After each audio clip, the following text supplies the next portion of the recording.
حکومت کا کام بھی وہ لوگ کرتے ہیں کہ جو حکومت کو لے کر آتے ہیں، اس لیے کہ فارم 47 پہ جب آپ لائیں گے تو سارے کام کرنے پڑیں گے۔ اب جن کو یہ کام کرنے پڑے ان کا تو یہ ایکسپیرینس نہیں ہوتا۔ بھائی ایک کا ایکسپیرینس ہے بارڈر پہ بیٹھنے کا، ایک کا ایکسپیرینس ہے وطن کے دفاع کرنے کا، یا اس کی ٹریننگ اس کی یہ ہے۔ اب معیشت کا کام بھی وہ کرے گا، سیاست بھی وہی کرے گا، پارٹیوں کو بھی وہی ڈیل کرے گا، حکومت شو پیس ہوگی۔ اصل میں وہی لوگ ہوں گے جو حکومت کو لے کر آئے، تو ان کو تو آپ 4 نمبر پریزنٹیشن کے بتائیں، وہ پہاڑا پڑھنا شروع کر دیتے ہیں۔ کچھ نہیں پتا ہوتا ان لوگوں کو۔ ابھی کراچی میں بلدیاتی انتخاب ہوا ضمنی، پورے سندھ میں ہوا۔ پیپلز پارٹی اپنے آپ کو جمہوریت کی ایسے دعوے دار کہے گی، نورا کشتی لڑتے رہتے ہیں نون لیگ اور پی پی، ٹینیور پورا کرتے ہیں، مزے پورے کر رہے ہیں، انجوائے ٹھیک طریقے سے کر رہے ہیں، اور بیان ایک دوسرے کے خلاف دیتے رہیں گے، یہ کرو یہ نہیں کرو، یہ کرو نہیں کرو۔ آخر میں آ کر ترمیمیں پوری کرتے ہیں، ایکسٹینشنیں پوری طرح سے دیتے ہیں، مزے سب عیاشیاں سب کی لگی ہوئی ہیں۔ جہاں موقع ملتا ہے وہاں پر عوام کے مینڈیٹ کی توہین کرتے ہیں۔ چند یوسیز کا معاملہ تھا، اور ان چند یوسیز پہ بھی انہوں نے وہی گورکھ دھندا کیا جو بلدیاتی انتخاب میں کیا تھا، جو میئر کے انتخاب میں کیا، جو عام انتخابات میں کیا، اور ابھی بھی سدھرنے کے لیے تیار نہیں۔ اور میں پیپلز پارٹی کے سنجیدہ لوگوں سے یہ کہنا چاہتا ہوں کہ یہ اب بجھتا ہوا چراغ ہے۔ آپ جس سطح پر دھاندلی کے آ گئے ہیں،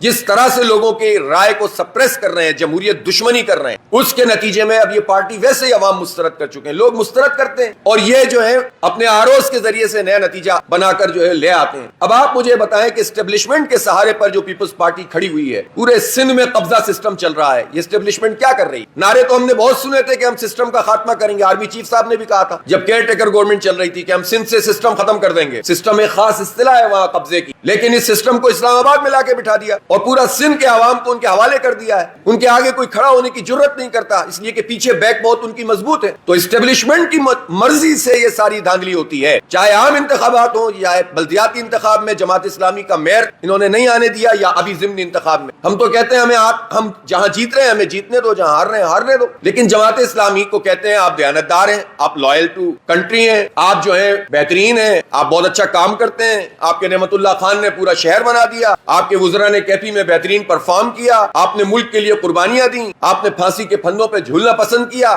مشرقی پاکستان میں قربانیاں دیں، سب کچھ ہم نے کیا، لیکن چوروں کو لاتے ہو اور ہمارے مینڈیٹ کی توہین کرتے ہو۔ تو اسٹیبلشمنٹ کو سوچنا نہیں چاہیے، اس کے لوگوں کو سوچنا نہیں چاہیے کہ یہ ملک سے محبت ہے کیا ہے؟ آپ کرپٹ مافیا کو، اب چوروں کو، آپ ڈاکوؤں کی سرپرستی کریں اور ایماندار لوگوں کا راستہ روکیں، تو اس طرح تو کام نہیں چلے گا نا۔ تو پھر سوال کس پر پیدا ہوگا؟ کیا طاقت ہے اس وقت پیپلز پارٹی کی؟ چند وڈیرے خاندان، عوام سے کیا تعلق ہے اس کا؟ صرف ایک سہارے پر ہیں اور وہ اسٹیبلشمنٹ کا سہارا ہے جس پر وہ پیپلز پارٹی کھڑی ہوئی ہے۔ یہی نون لیگ کا عالم ہے۔